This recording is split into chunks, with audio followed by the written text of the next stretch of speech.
আসসালামু আলাইকুম। আমার প্রিয় ভাই বোন বন্ধু এবং আমার প্রিয় মামনিরা, আশা করছি আমার এই ভিডিওটা যে যেখান থেকে দেখছো আল্লাহর রহমতে তোমরা সকলেই ভালো আছো। আলহামদুলিল্লাহ, আমরাও সবাই ভালো আছি। আজকে খুব সকাল সকাল উঠে তোমাদের সঙ্গে একটু যে চারিদিকের পরিবেশটা একটু তোমাদের সঙ্গে শেয়ার করছি, দেখতে থাকো।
আজকে রান্না করার আগে একটুখানি চুলের যত্ন নিচ্ছি। চুলের যত্ন বলতে এখানে আমার মেয়ে একটু দই দিয়ে দই লাগাবে। দইয়ের সঙ্গে আর কী দিচ্ছে দেখো, একটু মধু দেবে আর একটু লেবুর রস নেবে, নিয়ে এটা ও চুলে লাগাবে। আর আমি লাগাবো একটু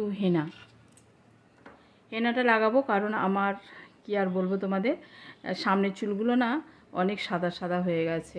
তাই কি করি, মাঝে মাঝে ওই একটু লাগাতেই হয়, কি আর করা যাবে। কখনো বা ব্ল্যাক দিই, আবার কখনো বা ওই যে ব্রাউন কালারের যে মেহেন্দিটা পাওয়া যায় ওটা একটু দিই। তো পুরো রোজার মাসটা তো দেওয়া হয়নি, আর ঈদেও সময় হয়নি, তাই কি করছি এখন একটু দিয়ে নিই। তো মেয়ে বললো, মা আমি তোমারটা লাগিয়ে দিচ্ছি আর তুমি আমারটা লাগিয়ে দাও।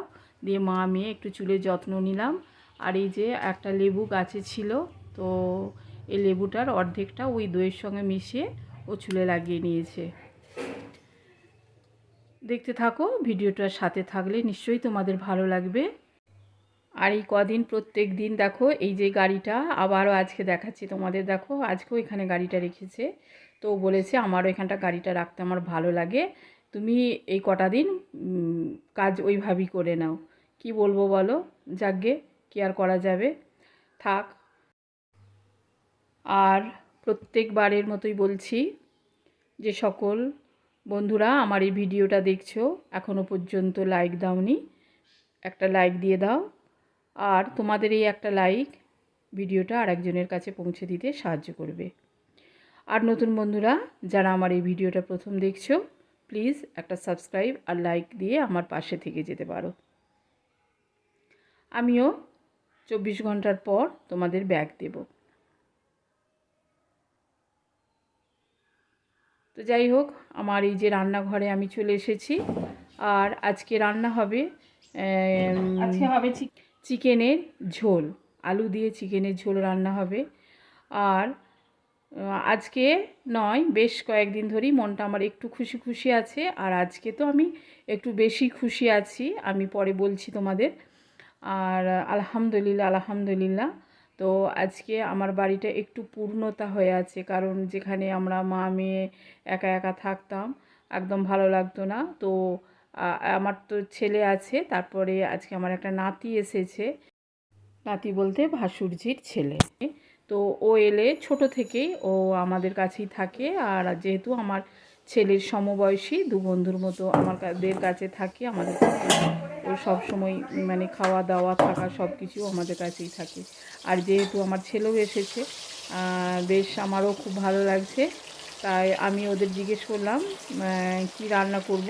তো এই গরমে আর কি খাবো, তো বললো যে এরকম চিকেনের ঝোল করবে আর একটু টকের ডাল। চিকেনের ঝোল বলতে একটু মাখা মাখা করব, বেশি ঝোল করব না, যেহেতু এখানে টকের ডাল করব। আর চিকেনের ঝোল যখনই আমি করি না কেন, তখনই কিন্তু আমি এই আলু চিকেন একটু ভালো করে ভেজে নিই। ভালো করে ভেজে নিলে কিন্তু চিকেনের রান্নাটা অনেক সুন্দর হয় আর ঝোলটা খেতেও অনেক ভালো লাগে। তো আবার বিকালবেলা আমার মা আসার কথা আছে। তো ইনশাল্লাহ আমার মা আসবে, তাই আজকে আমার মনটা অনেক খুশি তো আছেই।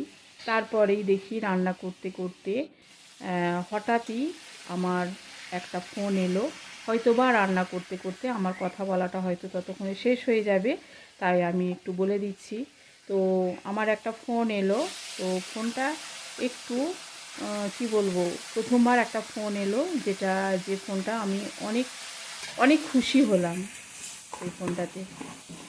এই যে আমি ডাল রান্না করব বলে ডালটা ঢেলে নিচ্ছি। আর এই ফোনটার একটা অন্য রকম অনুভূতি, অন্য রকমের একটা আনন্দ। যে ফোন মানে যে ফোনগুলোতে বলো বা যে খুশিটাই বলো, টাকা পয়সা, নতুন জামা কাপড় বা অন্য রকমের কিছু হলে যেমন একটা আনন্দ হয়, সেই এই আনন্দটা একটু অন্য রকম। তাই তোমাদের সঙ্গে একটু শেয়ার করলাম যে আমার আজকে একটা ফোনটাতে তার সঙ্গে কথা বলে আমি অনেকটা খুশি হয়েছি, এবং দোয়া রইল যেন আমি এইভাবেই খুশিতে থাকতে পারি। তোমার এই প্রিয় বড় আপুটার জন্য তোমরা অনেক অনেক দোয়া করবে, আর আমিও তোমাদের সকলের জন্য দোয়া করি তোমরাও যেন খুশিতে আনন্দে থাকো। তো আলহামদুলিল্লাহ আলহামদুলিল্লাহ। তো মানে যেদিন আমি এই রান্নাটা করছি, রান্না করতে করতে আমি অনেকটাই খুশি যেমন হয়েছি, আর আমার রান্নাটাও কিন্তু সেই রকমই টেস্টি হয়েছিল। আর অনেকেই তো আমার রান্নার প্রশংসা করো, ভালো লাগে। তো সত্যি বলছি আজকে রান্নাটাও সেরকমই সুন্দর আর টেস্টি হয়েছিল। আর যেহেতু আদা রসুনটা আমি একটু মানে থেতো করে দিয়েছি, আর আমার ফ্রিজে মিক্সচারে করা ছিল, কিন্তু সেটা না দিয়ে আমি একটু কুচে দিয়েছি। ভেবেছিলাম একটু বেটেই রান্না করব। তো প্রচণ্ড গরমে আমি আর বাটা ঘষা করলাম না। এমনিতেই রান্না করতে করতে অনেক দেরি হয়ে গেছে, যেহেতু আমার এখনও মানে কি বলবো, আমার চুলে হেনা করা আছে। আর একদম তো আমার মানে কি বলবো, গোসল করতে করতে আমার একদম মানে ড্রাই হয়ে গেছিলো, এমনিতে অনেক লেট হয়ে গেছিলো। আর এই যে দেখো আমি মশলাগুলো দিয়ে দিয়েছি, আর ভাতটা হতে একটু টাইম আছে, তারপরে আমি ওইদিকে ডালটা বসিয়ে দেব। আর এই যে সুন্দর করে ভেজে রান্না করাটা অনেক ভালো হয়েছিল। আর ফোনটা আসতে আর আমি রান্নাটা তোমাদের শেষ পর্যায়টা আর আমি আর দেখাতে পারিনি, আমার খেয়াল ছিল না, আমি এতটাই খুশি ছিলাম। তো তোমরা আমার জন্য দোয়া করবে যেন আমি এইভাবেই খুশিতে থাকতে পারি, কারণ আমার জীবনে খুশিটা অনেকটাই কম। তো মাঝে মাঝে যখন একটু এরকম খুশি আসে, নিজেকে অনেকটা ধন্য বলে মনে হয়, আর দিনটাও যেন অনেক ভালো যায়। আর সেই জন্য মহান আল্লাহ তাআলার কাছে বারবার শুকরিয়া আদায় করি। ফোড়নে একটু তেজপাতা আর একটু গরম মশলা দিয়েছিলাম, আর বাকি আমি হওয়ার পর যে আমি গরম মশলাটা দেয় মানে সেটা আমি দিতে ভুলেও গিয়েছিলাম। তো যাই হোক, দেখো রান্নাটা ভালো করে এই যে কষে নিচ্ছি, কষে নিয়ে আর পরিমাণ মতো একটু পানি দেব। আর এই যে পানিটা দিয়েছিলাম, পানিটা দেওয়ার পর একটু ফুটবে, ফোটার পর একদম মাখা মাখা হয়ে যাবে, কারণ এই যে আলুগুলো একটু টেনে নেবে, ঠিক এই রকম থাকবে। আর একটু আমি পানি দেব, ব্যাস তাহলেই হয়ে যাবে আমার এই চিকেন রান্নাটা আর টকের ডাল। তো তোমরা সবাই ভালো থাকবে, সুস্থ থাকবে। আল্লাহ হাফেজ। আসসালামু আলাইকুম ওয়া রাহমাতুল্লাহি ওয়া বারাকাতুহু।